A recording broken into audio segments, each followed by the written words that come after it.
Shalom shalom bene data, Yesu ashimwe cyane. Imana ishimwe yongeye kuduha aka kanya ko gusoma ijambo ryayo no kuganira ku byanditswe byera ari byo bitunga ubugingo bwacu. Uyu munsi rero twasomye muri Yosuwa ibice 9 kugeza ku gice cya 11 no mu Bakorinto ba mbere igice cya 6. Imana ishimwe. Ejo twumvishije umukozi w'Imana atubwira inkuru za Yosuwa, inkuru za Akani, uriya wafashe ku byashinganywe. Kubera yuko yafashe ku byashinganywe, Abisirayeli ntibabashe kubona umugisha ndetse Imana ibavaho. Ariko ngo bamaze gukura icyo kizira hagati yabo, Akani amaze guterwa amabuye, reka nongere mvuge ngo ibyaha cyangwa ibizira bimaze gukurwa hagati muri bo, ukuboko kwiza k'Uwiteka Imana kwabaye kuri Yosuwa. Haleluya. Iyo dusomye muri Yosuwa ibice 9 kugeza ku murongo wa 11, natangaye cyane bene data. Nabonye ukuntu Imana yagiye ibana na Yosuwa, kuko ukuboko kwiza kw'Imana kwari muri we. Yosuwa yarahagurukiwe, Yosuwa yarwanye intambara z'uburyo bwinshi cyane, kuko yari ari kujya gusingira amasezerano ye. Bene data, niba hari ikintu maze kubona, niba hari ikintu maze kumenya, ndi umugabo wo guhamya ibyo. Birashoboka ko nawe ujya ubyibonaho.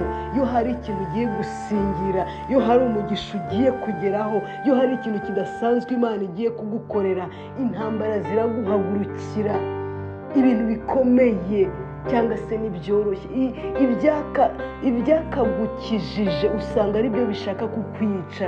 Ye urahagurukirwa, inshuti zawe, abagukundaga, mu kazi, ahantu hose ugasanga ibibazo byabaye ibibazo, kuko hari umugisha wawe ugiye gusingira. Muri ibi bice rero nabibonye igice cya 9, cya 10, cya 11 cyo muri Yosuwa, tubona ukuntu Yosuwa amaze kunesha Yeriko na Ai, amaze gutsinda bariya bami b'Yeriko nabo kuri Ai, Imana imaze kubaneshereza. Twabonye ukuntu noneho n'abandi bami bagiye babahagurukira, barabarwanya. Hari abami bamwe ngo mu gice cya 9 kigitangira, tubona ko hari abami ngo 3 bamuhagurukiye bishyira hamwe ngo bamurwanye. Imana ishimwe, ariko ntibamushoboye. Muri icyo gice cya 9 niho none tubona abantu bishyize hamwe ngo bari abaturanyi, baza kubeshya Yosuwa ko ari abantu bakure. Bafata imigati bayikora uburyo iri butonde uruhumbu, ngo bashaka imyenda ishaje barayambara, bafata ibikweto byacikaguritse.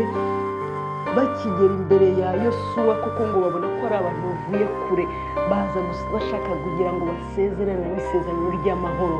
Mu by'ukuri mu gihe ugiye gusingira amasezerano yawe, hari abazaza bakubeshya, hari abazaza bakuryarya, hari abazaguhagurukira, ariko hari n'abandi bazashaka kugira ngo bakwiyungeho. Imana yacu idufashe cyane.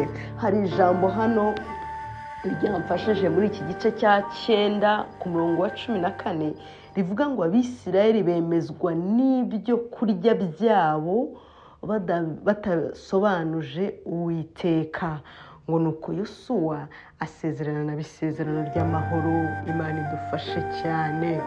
Abisirayeli hamwe na Yosuwa barebye abo bantu koko ukuntu bababeshye, ukuntu babaryarye, ukuntu babatekeye imitwe, ngo bareba ibigaragarira inyuma, koko babona ko abo bantu bashobora kuba baturutse kure, babona yuko abo bantu inkweto zabacikiyeho, ngo bemezwa n'ibyo babona, ngo batabajije Uwiteka.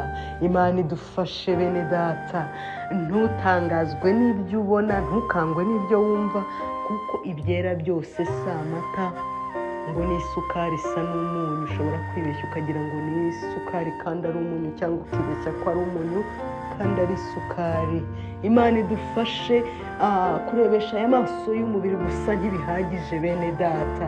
Ni byiza ko tujya deep mu Mana, ni byiza ko tujya mu masengesho. Ikintu icyo ari cyo cyose utari gusobanukirwa, ikintu icyo ari cyo cyose wasengeye, akenshi iyo twasengeye ibintu ibisubizo bikaba bigiye kuza, bigiye kutugeraho, harabanza hakaza ibisa n'ibisubizo.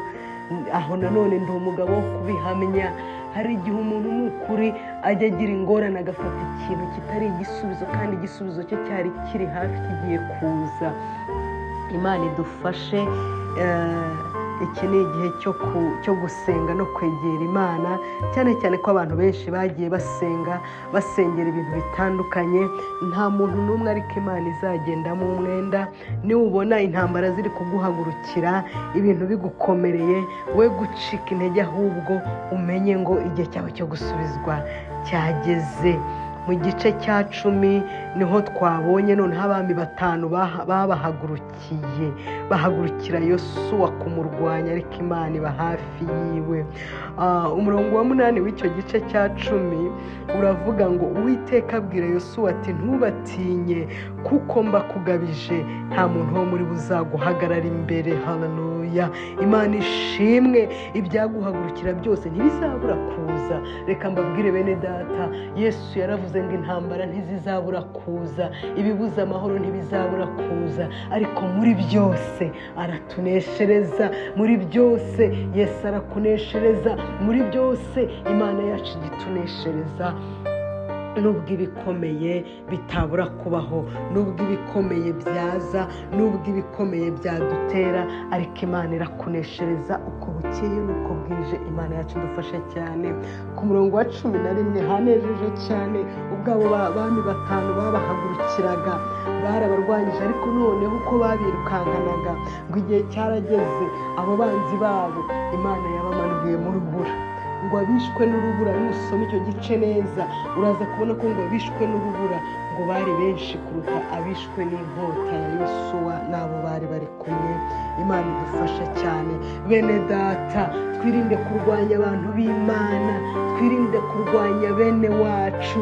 Turi bene data.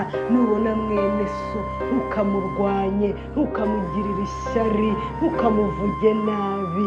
Imana yacu idufasha cyane. Turaza kubibona mu Bakorinto ibice 6, ariko ku gice cya 11 nacyo twasomye twabonye ngo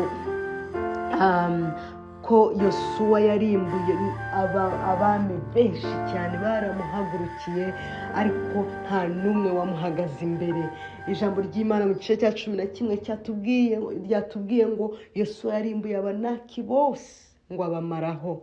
Nuko Uwiteka aranezerwa ngo igihugu kirabona, ngo babona amahoro, baba mu ihumure. Imana nayo iramwishimira. Mu Bakorinto ba mbere rero ibice 6 ari naho dusoma umurongo wo kuzirikana. Ku murongo wa 3 haravuga ngo ntimuzi ndetse yuko tuzacira abamarayika urubanza nkanswe iby'ubu bugingo. Iri ni ijambo Pawulo yahuguzaga Abakorinto kuko bari basigaye ngo baburanira ku bantu badakijijwe, kandi bo bakijijwe, ari abantu bamenye Imana, ari abizera, ariko bakajya kuburanira imbere y'abantu batizera, imbere y'abantu batazi Imana, b'abapagani.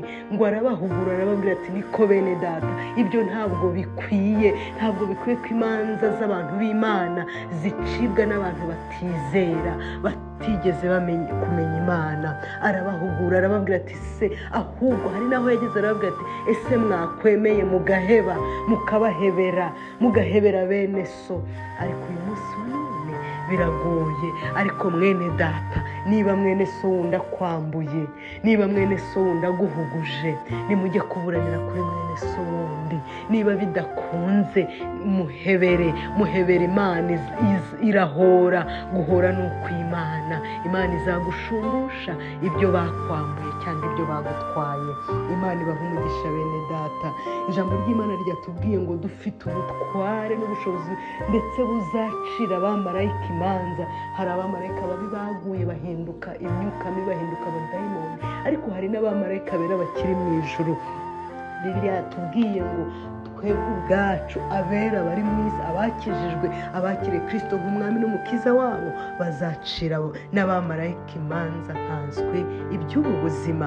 Imana idufashe tumenye abo turi bo, twambare izindi mbaraga, twirinde kubabaza umwuka w'Imana, twirinde kubabaza bene data, twirinde kugira amashyari, tuve mu bya kera ahubwo twinjire muri Kristo twambikwe imbaraga zidasanzwe. Imana ibahe umugisha, ndabakunda, mugire ibihe byiza, mugire weekend nziza, bye bye.